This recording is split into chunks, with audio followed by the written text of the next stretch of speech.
దేశవ్యాప్తంగా సంచలనం సృష్టించిన నిఠారి హత్యల కేసులో ప్రధాన ముద్దాయి సురేంద్ర కోలీని నిర్దోషిగా ప్రకటిస్తూ సుప్రీంకోర్టు తీర్పు చెప్పింది. అత్యంత దారుణమైన ఈ సామూహిక హత్యలకు అసలు కారకులు ఎవరు అన్నది సుదీర్ఘ విచారణ తర్వాత నిర్ధారించలేకపోవడం విచారకరమని వ్యాఖ్యానించింది. ప్రధాన న్యాయమూర్తి Justice BR Gavai, Justice Suryakant, Justice Vikram నాథ్లతో కూడిన ధర్మాసనం కోలీ సమర్పించిన క్యూరేటివ్ పిటిషన్ను అనుమతిస్తూ ఆదేశాలు జారీ చేసింది. కోర్టు నిర్ణయంతో కోలీ విడుదలకు మార్గం ఏర్పడింది.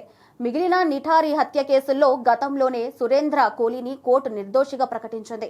నోయిడాలోని నిఠారి ప్రాంతంలో మొనిందర్ సింగ్ పంతేర్ అనే వ్యాపారి ఇంటి వెనుక ఉన్న మురుగు కాలువలో 2006 డిసెంబర్ 29న 8 మంది పిల్లల అస్థి పంజరాలు లభించడంతో నిఠారి హత్యలు వెలుగులోకి వచ్చాయి. ఆ సమయంలో పంతేర్ ఇంట్లో సురేంద్ర కోలీ పని మనిషిగా ఉన్నాడు. మరే కేసులోనూ అతన్ని నిర్బంధించాల్సిన అవసరం లేకుంటే వెంటనే విడుదల చేయవచ్చు అని ధర్మాసనం పేర్కొంది.